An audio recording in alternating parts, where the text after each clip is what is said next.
المصطفى بلغ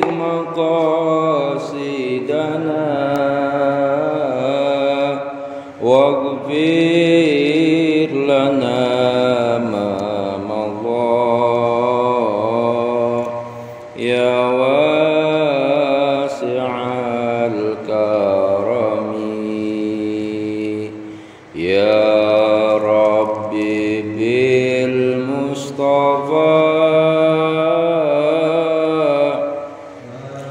بلغ مقاصدنا واغفر لنا ما مضى يا واسع الكرم مولاي صل وسلم دائما أبدا على حبيبك خير الخلق كلهم يا ربي بالمصطفى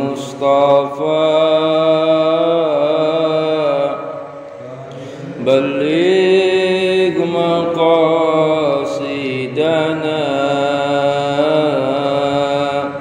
واغفر لنا ما مضى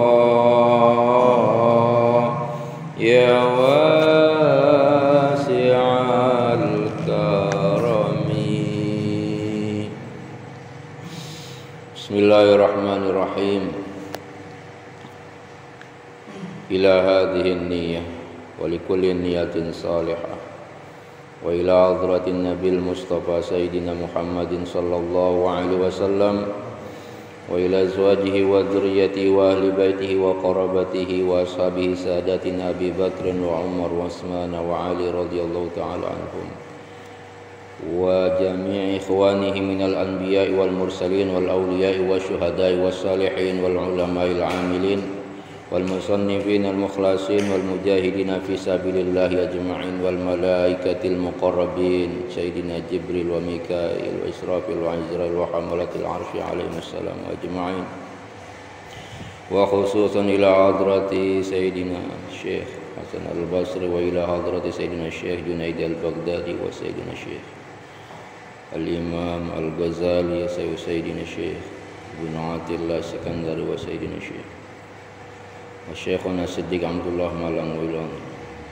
وإلى مرشدنا الشيخ مولانا حزب الوطن إبراهيم وإلى جميع القطب وقطب الأقطاب وإمام الأولياء الأوتاد والأبدال والنجباء والنقباء ورجال الغيب وجميع الحبائب وجميع أولياء الله تعالى من مشارق الأرض إلى مغاربها وأصولهم وفروعهم أن الله يغفر لهم ويرحمهم ويعلي درجاتهم في الجنة وينفعنا بأسرارهم وعلومهم ونفحاتهم وبركاتهم وكراماتهم في الدين والدنيا والآخرة الفاتحة أعوذ بالله من الشيطان الرجيم بسم الله الرحمن الرحيم الحمد لله رب العالمين الرحمن الرحيم مالك يوم الدين إياك نعبد وإياك نستعين اهدنا الصراط المستقيم صراط الذين أنعمت عليهم غير المغضوب عليهم ولا الضالين آمين. السلام عليكم ورحمة الله وبركاته.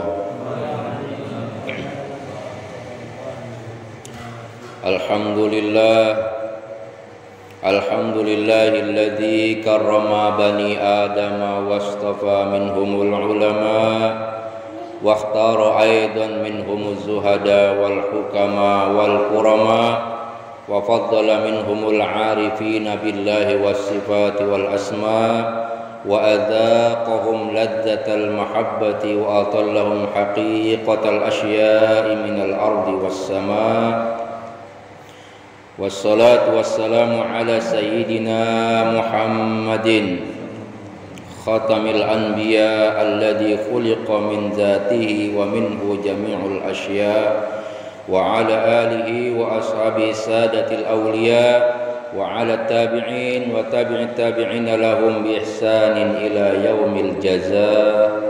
Subhanaka la ilma lana illa ma 'allamtana innaka antal alimul hakim wa la hawla wa la quwwata illa billahil aliyyil azim. Rabbana tawakkalna ilaika fa innaka tuhibbul mutawakkilin. Rabbana aslamna ilaika fa innaka tuhibbul muslimin. Allahumma inna nufawwidul amra ilaika fa innaka tuhibbul mutafawwidin. Amma ba'd. Yang saya muliakan para jemaah Masjid Raudhatul Qulub rahimakumullah, para asatiz, para alim ulama, semua jemaah yang hadir, mudah-mudahan hadirnya kita di masjid yang mulia ini mendapatkan rahmat dan barakah, maghfirah, hidayah dari Allah Subhanahu wa taala. Kita mengucap syukur dengan kalimat alhamdulillahirabbil alamin, bersyukur kepada Allah Subhanahu wa taala karena masih diberikan nikmat panjang umur, sehat walafiat, nikmat kehidupan yang kita rasakan begitu banyak nikmat-nikmat Allah Subhanahu wa taala. Shalawat beserta salam kita sampaikan kepada junjungan kita baginda Nabi besar Muhammad sallallahu alaihi wa alihi wasallam. Semoga salawat itu sampai kepada beliau dan kepada keluarganya dan kepada para sahabatnya.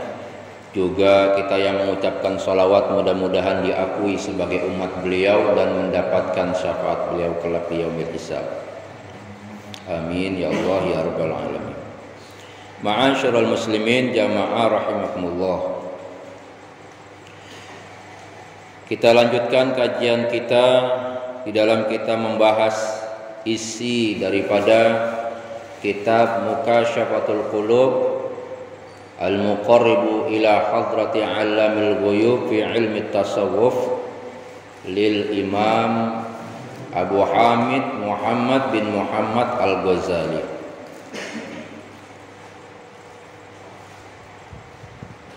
Wa qala al-muallif rahimahullah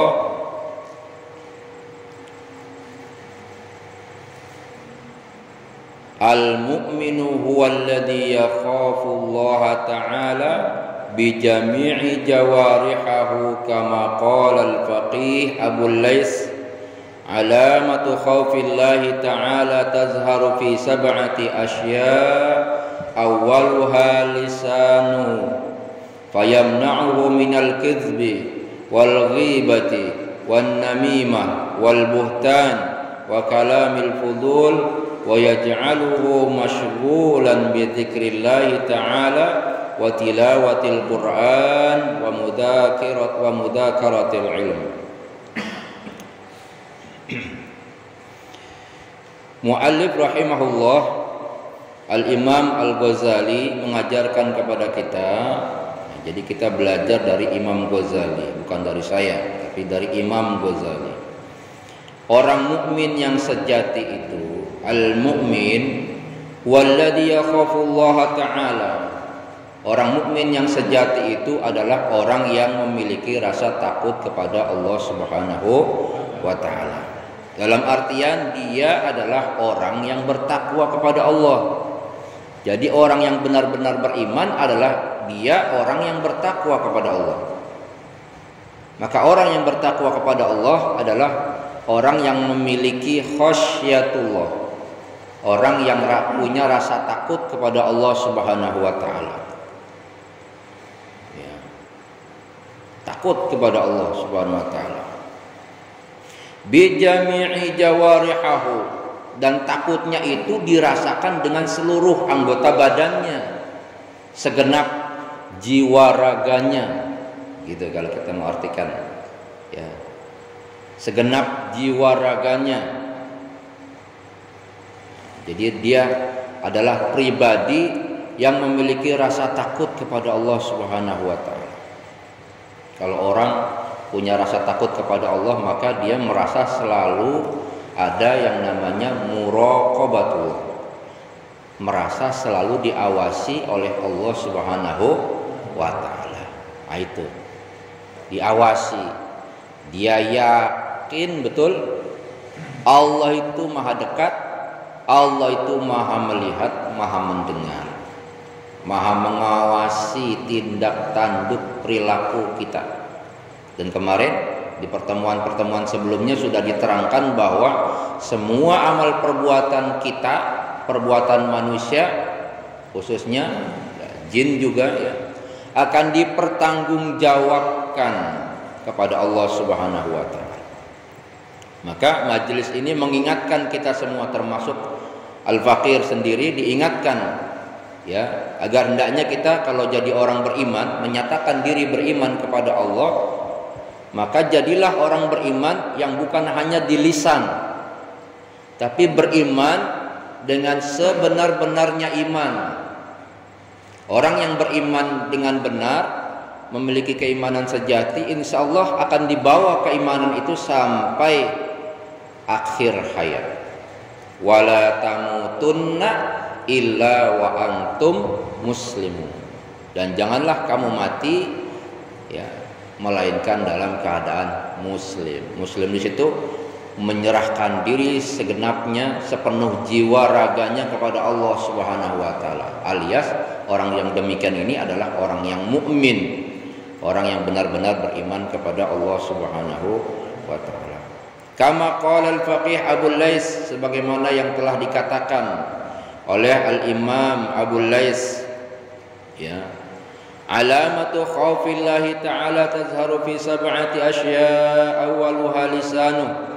Tanda orang yang takut kepada Allah itu akan nampak pada 7 perkara. Yang pertama ialah lisannya, akan nampak pada lisannya, kelihatan nyata, terlihat cirinya, tandanya pada lisannya. Bagaimana? Fayamna'uhu minal kizbi ya, atau minal kadhibi. Rasa takutnya itu akan mencegah dirinya dari perbuatan dusta. Nah, kemarin panjang lebar dijelaskan ya. Wal ghibah, dan ghibah, membicarakan keburukan orang lain. Wan namimah, dan adu domba. Wal buhtan ya, dan buhtan, menyebarkan berita dusta, kabar bohong, kesaksian palsu.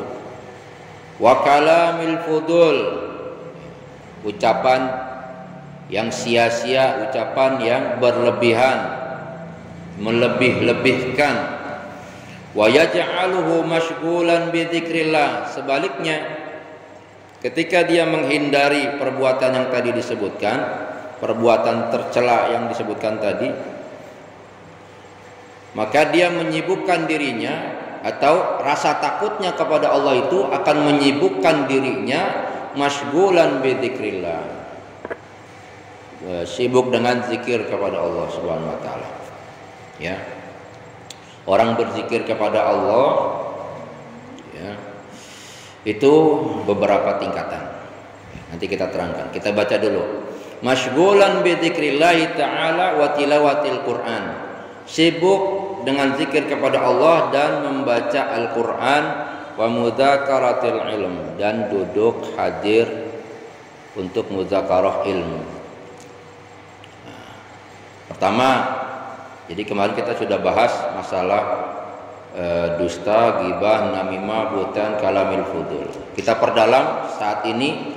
Wa yaj'aluhu mashghulan bi dzikrillah. Orang yang takut kepada Allah itu lebih sibuk untuk berzikir kepada Allah. Orang berzikir kepada Allah itu ya, minimal ada 3 tingkatan. Minimal ada 3 tingkatan. Pertama, zikrul lisan, berzikir pada lisan. Lisannya berzikir, baca subhanallah walhamdulillah wala ilaha illallah wallahu akbar. Atau baca sholawat boleh, baca doa boleh. Tapi orang yang lebih banyak berzikir kepada Allah akan diberikan lebih daripada orang yang berdoa kepada Allah. Hajatnya lebih dipenuhi daripada orang yang berdoa kepada Allah. Jadi berzikir pada lisan. Lisannya digunakan untuk banyak berzikir kepada Allah. Ketika sudah terbiasa lisannya digunakan untuk zikrullah, untuk berzikir kepada Allah, maka akan berjalan ruh energi daripada zikrullah itu ya masuk ke dalam hatinya. Masuk ke dalam hatinya. Mungkin pada akhirnya lisannya tidak lagi berzikir kepada Allah, tapi yang berzikir kepada Allah adalah hatinya gitu. Ya, mulutnya mah mingkem, mulutnya diem, tapi hatinya berzikir. Gitu, ya. Hatinya berzikir kepada Allah. Ini kayak gini kan lagi pada zikir semua nih. Kan luar biasa nih. Biar pada diem semua tapi lagi zikir semua nih hatinya nih. Kedengeran gitu. Zikir. Iya, zikirnya gini. Iya ya. Oh iya ya. Zikir. Iya, benar. Huwa, dia Allah gitu ya.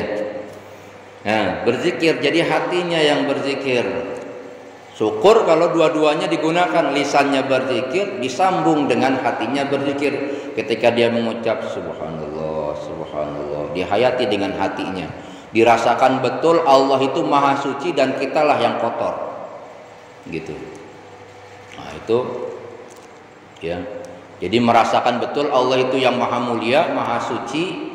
Ya, disucikan nama Allah, kemudian merasa diri kita ini banyak dosa, paling hina, paling banyak maksiatnya dan kotor hina-hina di hadapan Allah Subhanahu wa taala.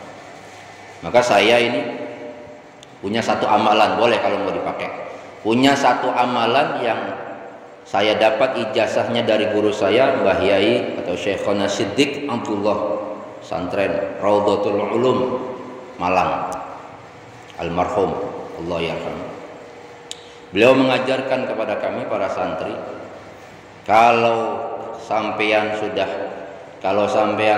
sudah dawam dalam zikir, sudah rutin istiqomah, stabil, continue dalam zikir, terus menerus berzikir kepada Allah, insya Allah Allah akan angkat derajat kamu sekalian itu sampai ke derajat orang-orang yang dicintai oleh Allah Subhanahu wa taala. Tapi satu syaratnya harus mengaku diri paling kotor, paling hina, paling dhaif, paling fakir kepada Allah.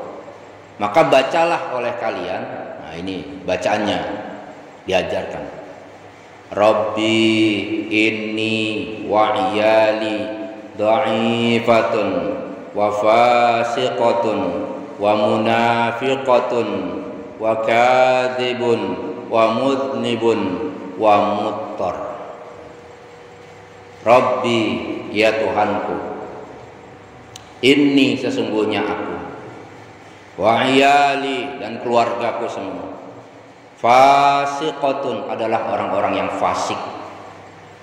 Mungkin banyak ninggalin sholat, ninggalin puasa, sholatnya nggak sempurna, puasanya nggak sempurna, zakatnya belum, sedekahnya belum. Pokoknya fasiqatun, ngaku di hadapan Allah, saya ini orang fasik ya, rusak saya ini. Ya, ibarat kendaraannya harus masuk bengkel gitu ya, rusak. Inni wa iyali fasiqatun, ya Allah, aku dan keluargaku ini adalah orang-orang yang fasik. Aku mengaku diriku fasik. Wa munafiqatun, aku mengaku juga bahwa diriku ini adalah orang munafik. Wa kadzibun, dan orang yang sering berdusta, ngaku aja. Asyhadu alla ilaha illallah, aku menyaksikan bahwa tiada Tuhan, tiada wujud selain wujud Allah. Tetap saja yang dipandang manusia, yang dipandang makhluk, yang dipandang selain Allah. Padahal kesaksiannya tiada yang disaksikan kecuali Allah. Itu kan gitu ya. Jadi pemahamannya sampai ke sana. Jadi kadzibun, sering berdusta. Wa munafiqatun wa kadzibun wa mudnibun, dan orang yang banyak dosa. Wa muttar, orang yang terdesak dengan segala macam kebutuhan, fakir sekali di hadapan Allah. Gitu. Diulang-ulang baca seperti itu. Nah, itu Mbah Yai ngajarin begitu. Rabbi inni wa iyali fasiqatun. Nah, ulangi. Rabbi inni wa iyali dha'ifah. Dha'ifah itu lemah. Dha'ifatun wa fasiqatun wa munafiqatun wa kadzibun wa muttar wa mudnibun wa muttar, ya. Jadi ngaku diri itu paling kotor, paling hina-hina, paling lemah, fasik, munafik, tukang bohong. Pokoknya udah ngaku deh. Sama seperti pengakuan Nabi Yunus, ilahi, ulangi, la ilaha illa anta subhanaka inni kuntu minaz zalimin. Nah itu ya. Tidak ada Tuhan selain Engkau ya Allah, maha suci Engkau, sedangkan aku, sesungguhnya aku ini adalah termasuk orang-orang yang zalim. Ya, itu pengakuan seperti itu kata Mbah Yai akan mengangkat seseorang sampai ke derajat waliullah. Gitu. Selain doa Allahumma ighfir li ummati sayyidina Muhammad, Allahumma arham ummati sayyidina Muhammad, Allahumma astur, Allahumma jbur. Nah itu juga doa, kalau didawamkan akan diangkat orang yang sering berdoa seperti itu ke derajat orang-orang yang dicintai Allah Subhanahu wa taala. Nah itu ya. Jadi zikir kepada Allah dengan lisan, ya, dan juga dengan hati. Maka zikir dengan hati itu lebih tinggi tingkatannya daripada zikir sekedar hanya di lisan. Syukur kalau bisa dua-duanya, lisannya mengucap, hatinya juga merasakan. Nah, itu merasakan. Alhamdulillah, mengucapkan alhamdulillah, dirasakan betul bahwa ya Allah, kalau bukan karena Allah saya nggak bisa apa-apa. Gitu ya. Boro-boro bisa mendengar, boro-boro bisa melihat, bergerak saja kalau nggak dikasih nyawa sama Allah nggak bakal bisa bergerak. Alhamdulillah, itu namanya merasakan tuh. Alhamdulillah, alhamdulillah, alhamdulillah, itu dirasakan. Itu nikmat kalau bisa merasakan gitu. Tapi kalau cuma alhamdulillah, alhamdulillah, alhamdulillah, alhamdulillah, alhamdulillah, nggak dirasakan, nggak masuk ke dalam hati, tidak menjadi pendidikan rohani, tidak menempa rohani. Nah itu. Jadi ada zikir dengan lisan, zikrul lisan wa zikrul qalbi, zikir dengan hati. Yang ketiga, ya, zikir dengan seluruh anggota badan, ya, artinya maksudnya segenap jiwa raga. Zikirnya itu segenap jiwa raga.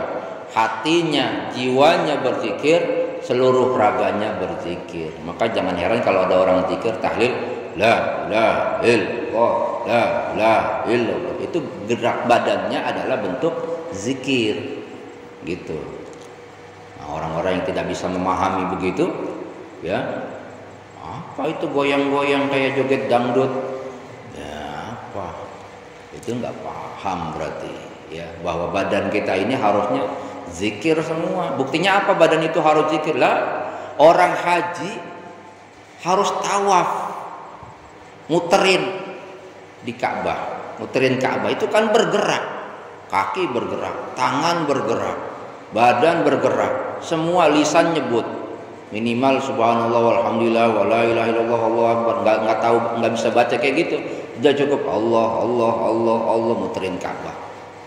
Pokoknya bergerak. Jadi namanya ibadah haji dan umrah itu adalah gerak tubuh, ibadah yang memerlukan kekuatan fisik. Nah, kan gitu kan disebutnya kekuatan fisik. Jadi badan kita juga harus berzikir. Makanya kita diperintahkan sholat 5 waktu. Itu kan zikir, gerak badannya. Allahu Akbar, diangkat tangannya, bergerak ini badan. Ini adalah gerakan zikrullah. Ruku, sujud, keluar jari. Itu semua gerakan-gerakan zikrullah, gerakan zikir kepada Allah. Kok ada orang nggak paham mempertentangkan apa itu orang berzikir, tahlil, la ilaha illallah, geleng-geleng kepala kayak tripping, kayak joget dangdut. Ya nggak apa-apa, mereka menghina, mencela nggak apa-apa, asal kita jangan balik mencela. Gitu ya. Jadi yang ketiga adalah zikir dengan segenap jiwa raga. Nah, kalau sudah sampai minimal sudah sampai ke hati, ya zikrul qalbi, sudah terbiasa dengan zikir hati, walaupun lisan itu tidak mengucap kalimat-kalimat zikir, tapi hatinya hidup. Orang yang sudah terbiasa zikir dengan hati, ya biasanya para ustadz, para kiai, para alim ulama, ya kan, itu zikirnya dengan hati. Jadi nggak perlu banget tasbih. Tasbih itu hanya sekedar pengingat. Tapi bagi seorang murid, penuntut ilmu, salikin, itu perlu sekali tasbih. Karena kalau nggak pegang tasbih lupa, kan gitu. Kalau nggak pegang tasbih lupa zikir. Tapi orang-orang yang sudah dawam, sudah terbiasa berzikir, awalnya memang sama, pegang tasbih mulu, nanti sudah lama-lama nggak pakai pegang tasbih pun hati sudah jalan. Ya, sudah berzikir. Kalau sudah hatinya hidup, maka yang dipandang adalah Allah, yang didengar adalah Allah, yang dilihat adalah Allah, yang dirasakan Allah. Allah dibalik segala-galanya. Maka dia melihat segala sesuatu, tiada wujud selain wujud Allah. Itu nanti pembahasannya ada di kitab Ad-Durrun Nafis lil Imam Syekh Muhammad Nafis Al-Banjari. Nah ini ya, jadi zikir kepada Allah Subhanahu Wa Taala itu beberapa tingkatan, ya. Maka kalau belum sampai kepada zikir hati, usahakan lisan, dibiasakan untuk zikir kepada Allah Subhanahu Wa Taala. Ya. Orang-orang yang berzikir kepada Allah, yang istiqomah dalam zikir kepada Allah, insya Allah Allah akan berikan hadiah yang begitu banyak, fadilah yang begitu banyak, ya. Orang yang sibuk dengan zikrullah tanpa berdoa pun, Allah itu maha memenuhi kebutuhannya. Bahkan dikatakan itu dalam hadis, ya. Saya lupa kalimat hadisnya, jujur saya lupa. Jadi intinya dalam hadis itu disebutkan, intinya begini, Allah itu akan memberikan karunia yang lebih kepada orang yang sering berzikir kepada Allah dibandingkan orang yang berdoa. Jadi kalau ada dua orang, yang satu rajin berdoa, yang satu rajin berzikir, maka Allah akan memberikan dua-duanya. Tapi orang yang berzikir ini akan diberikan lebih daripada orang yang rajin meminta kepada Allah. Gitu. Karena saking sibuknya dia membesarkan nama Allah, mensucikan nama Allah, ingat kepada Allah, sampai nggak sempat minta sama Allah. Nah, orang yang begini itu akan diangkat derajatnya oleh Allah, dipenuhi kebutuhannya, bahkan banyak yang diangkat sampai pada derajat orang-orang yang dicintai Allah atau wali Allah. Ya, dan wali Allah bertingkat-tingkat, ya, pangkatnya bertingkat-tingkat. Nah jadi hadirin rahimakumullah, ya, itu akan diberikan banyak fadail atau fadilah-fadilah, keutamaan-keutamaan daripada zikrullah itu akan didapatkan sebagai warid, sebagai anugerah daripada orang-orang yang rajin wirid. Jadi kalau kita rajin wirid, insya Allah akan mendapatkan warid. Warid itu anugerah. Apa tahu-tahu misalnya yang tadinya susah memahami ilmu tiba-tiba gampang paham. Yang tadinya rasanya hatinya keras membatu, ya, kesenggol dikit marah, tiba-tiba hati jadi lembut, jadi sejuk, tenang, gitu. Beda. Ada karunia-karunia Allah, atau Allah ilhamkan ilmu-ilmu yang luar biasa, tiba-tiba Allah karuniakan ilmu bisa ngobatin orang, ya. Bisa misalnya apa itu? Jadi udah nggak takut lagi sama yang namanya jin, setan, dedemit, ya kan? Udah nggak takut lagi misalnya, ya. dan lain sebagainya. Berbagai macam karunia akan diberikan kepada orang yang rajin zikrullah. Bahkan ketika orang yang rajin zikir kepada Allah itu diangkat menjadi orang-orang pilihan Allah, orang-orang yang dikhususkan rahmatnya, karena dalam Al-Quran disebutkan wallahu yahtassu bi rahmatihi may yasha. Allah itu mengkhususkan rahmatnya kepada siapa saja yang dikehendakinya. Jadi ketika kita masuk dalam golongan orang-orang yang khusus, mendapatkan cinta dan kasih sayangnya Allah, mendapatkan kemuliaan dari Allah, mendapatkan posisi kedudukan orang yang didekatkan dengan Allah, ya, mendapatkan ilmu ma'rifatullah misalnya, ya, jangankan meminta, detikan hati saja Allah kadang-kadang mewujudkannya. Jadi orang-orang yang model begini nggak boleh terdetik di dalam hatinya itu sembarangan, ya. Jadi bapak-bapak kalau rajin zikir kemudian diberi ilmu ma'rifatullah, diberi ngerasa dekat dengan Allah, terus merasa cinta dengan Allah, tiba-tiba Allah kasih karunia-karunia yang luar biasa seperti itu, hati-hati, hatinya jangan asal terdetik yang yang remeh-temeh, ya.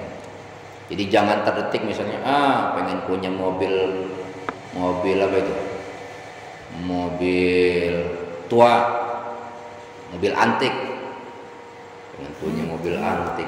Daripada mobil antik mendingan mobil yang keren sekalian, ya, karena kan terdetik saja diwujudkan oleh Allah. Pengen nikah lagi, wah, terdetik saja dalam hati. Ya, gitu ya. Terdetik ingat janda, wah. Itu nggak boleh sembarangan tuh orang-orang begitu, ya. Jadi ngerasa hatinya selalu diawasi oleh Allah. Jadi nggak sembarangan. Ya, kondisi hatinya berbeda. Ya, maka yang dia usahakan adalah detikan hati yang penuh manfaat, gitu ya. Walaupun orang lain tidak tahu, tapi diam-diam dia berdoa. Kadang-kadang hatinya berdoa buat tetangganya tanpa diketahui tetangganya. Diam-diam dia berdoa kebaikan untuk handai taulan keluarganya, sahabatnya, tetangganya, warganya. Ya, diam-diam dia berdoa tanpa diketahui orang lain. Makanya benar kalau para ulama menyebutkan para aulia Allah, wali-wali Allah itu adalah paku bumi, gitu ya, paku bumi. Jadi yang bisa membuat suasana tetap terjaga, rukun, tenang, adem, ayem, aman. Itu doanya para wali. Doanya para wali, bukan karena jasa polisi, bukan. Kalau nggak ada wali-wali Allah hancur ini. Kata Nabi Muhammad, la taqumus sa'ata wa fil ardi may yaqulu Allah Allah Allah. Tidak akan terjadi hari kiamat sedangkan di atas muka bumi masih ada orang yang menyebut Allah Allah Allah. Siapa itu? Para arifin billah. Orang-orang yang diangkat derajatnya punya ma'rifatullah, orang-orang yang diangkat derajatnya dekat dengan Allah, alias auliyaillah, kekasih-kekasih Allah. Mereka ini walaupun zikirnya hanya Allah Allah Allah, tapi di hatinya membayangkan kebaikan untuk umat Rasulullah, membayangkan keamanan, kesejahteraan, doa yang baik-baik, ya, minta turunkan hujan, suburkan bumi dan lain sebagainya. Itu luar biasa, ya. Panas sudah lama minta diturunkan hujan, ya kan? Hujan terus menerus minta diturunkan panas. Seperti itulah kira-kira. Jadi mereka ini selalu orang-orang yang menjaga, ya, menjaganya juga karena Allah dan atas izin Allah Subhanahu wa taala. Mereka itulah yang dikatakan sebagai khalifatullah fil ardh, para khalifah Allah di atas muka bumi. Jadi pemimpin yang sesungguhnya, raja yang sesungguhnya adalah para wali. Kalau presiden, raja itu dia memerintah, berkuasa, harus punya bala tentara, harus punya kekuasaan, punya alat. Tapi kalau khalifah cukup Allah, gitu ya. Dia berkuasa dengan kekuasaan Allah, gitu. Itu bedanya. Jadi saya katakan yang sebenar-benarnya raja, sebenar-benarnya sultan, penguasa adalah para wali. Maka kita jangan sembarangan kepada para wali-wali Allah. Dan tidak semua para ulama itu diangkat derajatnya sampai ke derajat auliyaillah, ke derajat para wali-wali Allah. Ini nggak apa-apa kita bahas sedikit ke sini ya, karena ini pembahasan ilmu tasawuf biar tahu. Ya. Imam Ghazali yang mengajarkan kita di dalam kitab Mukasyafatul Qulub ini adalah seorang wali min auliyaillah, seorang wali Allah, ya. Seorang wali Allah. Maka insya Allah berkah kita belajar ilmu beliau, insya Allah berkah buat kita, ya. Nah itu ya, jadi masyghulan bi dzikrillah ta'ala wa tilawatil Quran, dan membaca Al-Quran, sibuk membaca Al-Quran, baik dalam sholat ataupun di luar sholat. Wa mudzakkaratil ilm, dan mudzakarah ilmu, membahas ilmu, dibahas. Jadi kalau ngobrol silakan ngobrol, tapi kalau bisa ngobrol itu membahas tentang ilmu agama atau berisi nasihat-nasihat, ya. Walaupun sambil bercanda nggak ada masalah. Wasani qalbuhu, ya. Dan yang kedua, akan nampak pada hatinya, fa yakhruju minhul adawata wal buhtan wa hasadul ikhwan, maka keluarlah dari dalam hatinya itu, keluar ya, apa? Al adawah, rasa permusuhan, wal buhtan, kebencian, ya, kebencian, rasa kebencian atau semua bentuk kepalsuan, wa hasadal ikhwan, dan dengki hasud kepada saudara yang lain. Jadi keluar nih dari dalam hati orang-orang yang beriman, karena dengan rasa takutnya kepada Allah, maka penyakit-penyakit hati seperti rasa benci, ya, apa namanya, bermusuhan, ya, atau memusuhi, ya, atau bermusuhan, kemudian kebencian, juga hasud, dengki, kedengkian, keluar semua. Iri hati, dengki. Nah, ini yang ditekankan di sini utamanya adalah dengki. Karena dengki ini ya pusatnya dari segala macam tadi adanya permusuhan, kebencian dan lain sebagainya, karena bermula dari iri hati atau dengki. Jadi misalnya ya, tetangga apa itu punya nikmat baru, terus kita nggak suka ngelihatnya, itu udah termasuk dengki. Tetangga beli kulkas baru, kita ikut sakit. Tetangga nambah mobil baru, meriang tetangganya yang sebelah. Ya, itu namanya dengki itu, ya. Lalu ngomong yang enggak enakin ke tetangga yang lain. Wah, belagu, rumah subsidi aja baru pakai beli mobil, gitu, ya. Rumah subsidi aja pakai beli mobil, nah, paling kredit. Ngapain ngomong begitu? Ngomong begitu berarti didasari rasa dengki. Nggak usah, justru kita bersyukur. Alhamdulillah tetangga baru beli mobil. Mudah-mudahan kapan-kapan bisa nebeng, kan gitu. Kapan-kapan bisa ikut ngerasain, gitu. Jadi jangan lantas malah dengki, ya, jangan malah dengki kepada yang mendapatkan nikmat. Jadi dengki itu bahasa kitanya susah melihat orang lain senang, senang melihat orang lain susah, gitu ya. Jadi kalau ada orang senang, kita ngerasa susah hati. Tapi ya, kalau ada orang kesusahan, justru malah kita senang. Nah, itu namanya dengki. Harusnya beda, harusnya bukan begitu. Harusnya seperti lagu anak-anak itu, di sini senang, di sana senang, gitu. Di sini senang, di sana senang, di sini senang, di sana senang. Nah, itu harusnya begitu. Jadi nggak ada iri hati, nggak ada dengki. Kenapa demikian?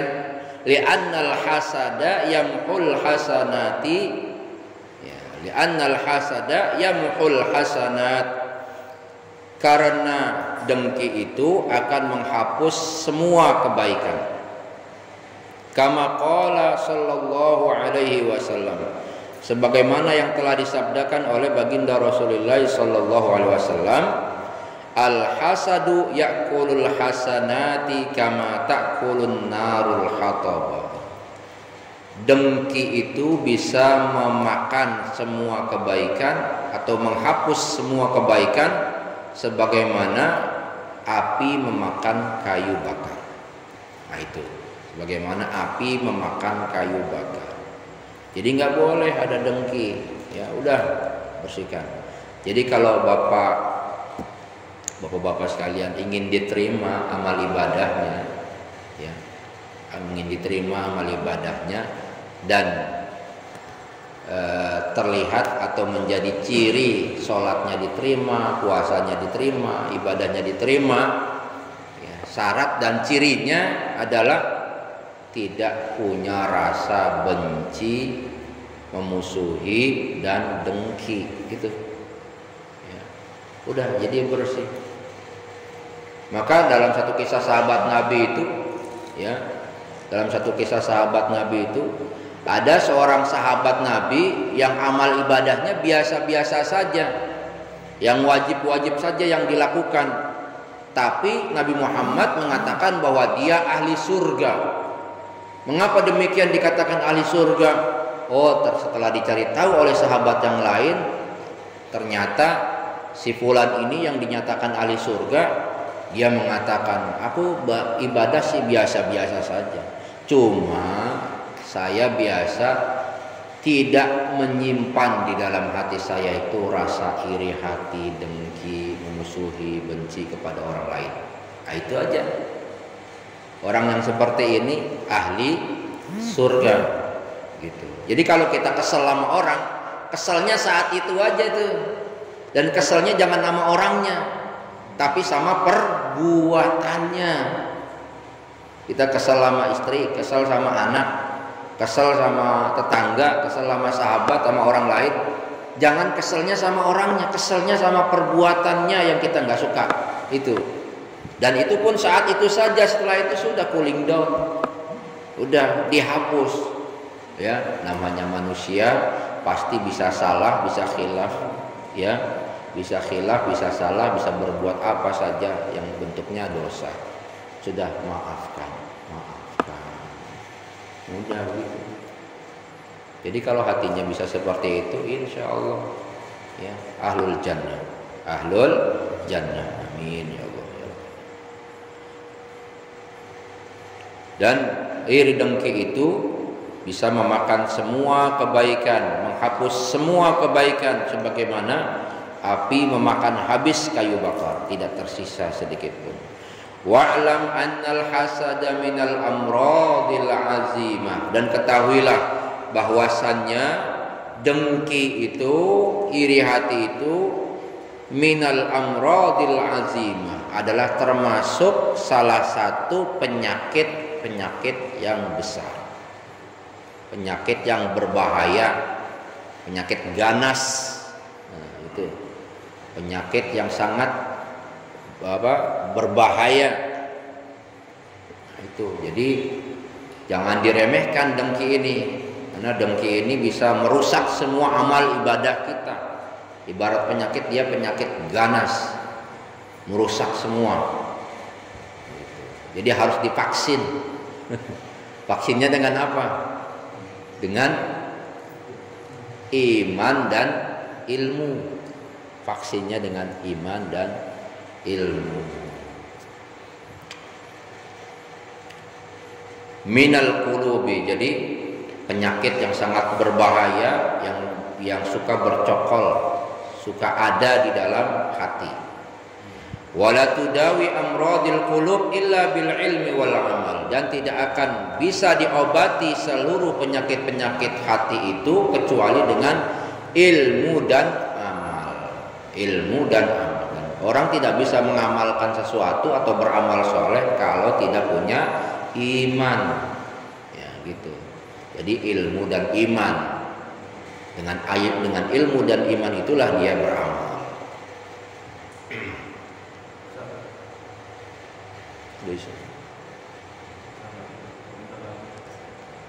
Ya. Wasalisu nazruhu, akan terlihat pada pandangannya. Fala yanzuru ilal haram minal akli wasyurbi wal kiswah wa ghairiha. Maka orang yang punya rasa takut kepada Allah akan nampak pada penglihatannya, pada pandangan matanya, dia tidak akan mau melihat kepada hal-hal yang diharamkan. Ilal haram, tidak mau melihat hal-hal yang haram. Minal akli, baik itu makanan, maksudnya nggak mau menoleh, nggak mau menengok, ya minum aja enggak, nengok saja enggak, apalagi minum gitu ya. Menoleh saja tidak, apalagi minum, apalagi makan. Gitu. Jadi kita misalnya ngelihat daging babi, ngelihatnya aja rasa jijik misalnya, boro-boro makan, kan gitu. Makan daging bangkai, ngelihatnya aja kita udah jijik, nggak mau ngelihatnya, apalagi makan. Jadi tidak mau melihat hal-hal yang diharamkan, apakah itu makanan, apakah itu minuman, wal kiswah ataukah itu pakaian dan lain sebagainya, ya, perhiasan dan lain sebagainya. Wala ilad dunya, dan juga tidak akan memandang dunia birraghbah, dengan pandangan apa itu? Haus, ya, tamak, rakus. Jadi tidak ingin dunia ini, merasa pengen dilahap semua, dikuasai semua-muanya. Nah, birraghbah. Bal yakunu nazruhu ala wajhi al-i'tibar wa la yanzuru ila ma la yahillu lahu. Nah, akan tetapi melihatnya adalah untuk dijadikan pelajaran. Jadi melihat dunia, melihat perkara yang lain itu hanya sebatas melihat dunia itu hanya sebatas untuk dijadikan i'tibar, dijadikan pelajaran, diambil hikmah dan pelajarannya. Jadi melihat orang yang berharta, bukan pengen memiliki, tapi lihat kebaikannya, letaknya ada di mana. Oh, sungguh indah orang yang berharta, dia bisa berzakat, bersedekah yang luar biasa. Nah itu ya. Nah, ini kajian kita sampai di sini karena waktu juga membatasi kita.